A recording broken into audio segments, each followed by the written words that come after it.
आमे बर्तमान उपस्थित अच्छु केन्द्रापड़ा जिला पटामुणी ब्लॉक बलदपुर ग्राम पंचायत बालीपाला ग्राम ये बालीपाला ग्राम ब्राह्मण तृतीय थर बन्या यही तृतीय थर बन्या 14टी पंचायत एवं 50,000 जनसाधारण असुविधार सम्मुखीन होती बन्या आसतु ए विषय आम ग्रामवासी पचारि बुझा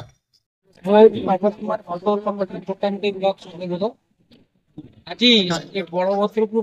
ग्रामर ये घाटा पड़ी घाट पड़ा बहुत जिनापाटना नागपुरी बड़भद्रपुर खोर्धा ये सब बालीपाटना सब लोक मैंने सांगे सांगे जो वर्षा दुआरे पानी बेड़े पानी एटे पानी जे बर्तमान 3 दिन लोक चाष सब सरकार कौन ऋण छाड़ हम कि जमीन मूल्य पाइबे से व्यवस्था करूँ। बर्तमान आम ये घाट पाखे अच्छु आमर ये घाट विषय कहलु आ बर्तमान देखो बन्या पानी समस्ते असुविधार अच्छा असुविधार समस्ते माने आज पर्यंत रिलीफ मिलनी 3 थर पानी रिलीफ मिलनी गाई गोरु थे खाद्य आसला से जी असुविधार अच्छा गोमाता सब बहुत असुविधार अच्छे खाद्य कई पाऊना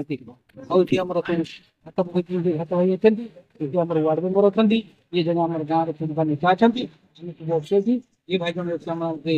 राघपुर पंचायत आसला पानी द्वितीय थर ये तृतीय थर ये तृतीय थर पानी जनसाधारण जो नाई ना असुविधा भोगुं जहाँ चाष कर सब चाष तो गला चाष कथा न कहले चले लोक मैंने चाषी मैंने कि अवस्था बर्तमान सब धार कर्ज कर चाष करते फसल तो ना पाइबे ना जी ऋण कर जी सब पर हाथ उधारी कर धार उधार आते सब सोसाइटी लोन आनी कौन सुझे सरकार व्यवस्था करूँ क्षतिपूरण घरे नुह 3 थर है ये बहुत लोग घाट न पड़ते साप कम लोक बहुत असुविधा पड़ते ये गोरु गाई पूरा नजरबंदी रही जलबंदी रही कड़े जापर ना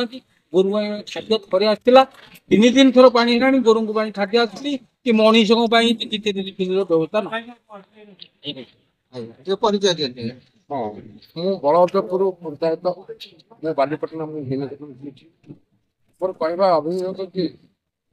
आमर जो बन्या जो 3 थर आमको जो आसीला ये बन्याटा आमको बहुत करदेला द्वारा आम चाषी बहुत तला नष्ट होगा हड़बड़ा कर सब रही रही सारापर अवश्य 10 एकर के 5 एकर 3 एकर क्षुद्र चाषी पाखर बड़ चाषी पर्यटन प्रत्येक फसल आम जमी जमी सब लगी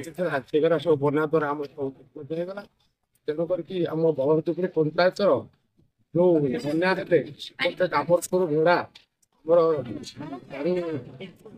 वर्षा पानी हो बन्या फसल समान हुए तेणुक गोरु गाई बुढ़ा गोरु गाई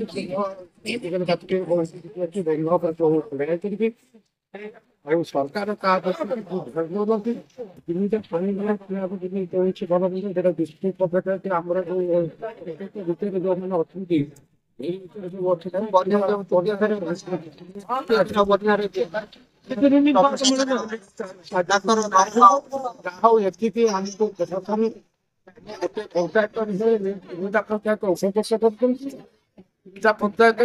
पावर कोर्ट ब्लॉक माध्यम समस्त सहयोग पाऊँ आमर मेडिकल साप कामुड़ा विभिन्न प्रकार नहीं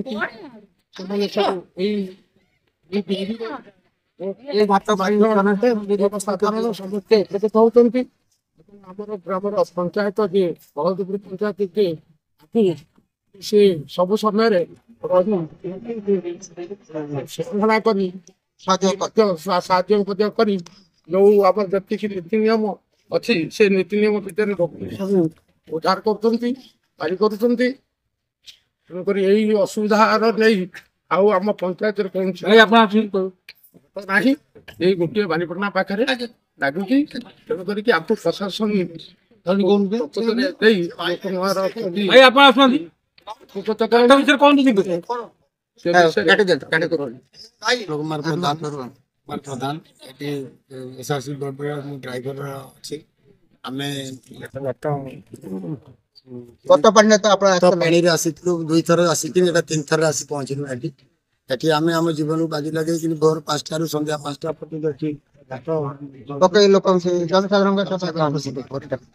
ସୁଚାରୁ ରୂପେ ସମସ୍ତଙ୍କୁ ଆମକୁ ବି ସାହାଯ୍ୟ କରୁଛନ୍ତି ନବା ଆଣିବାରେ। ଏଇ ପ୍ରକାର ଏଠି ଆମ ଜୀବନ ଚାଲିଛି। ଆଜ୍ଞା ଦେଖନ୍ତୁ ଆମର ଜଣେ ଯେ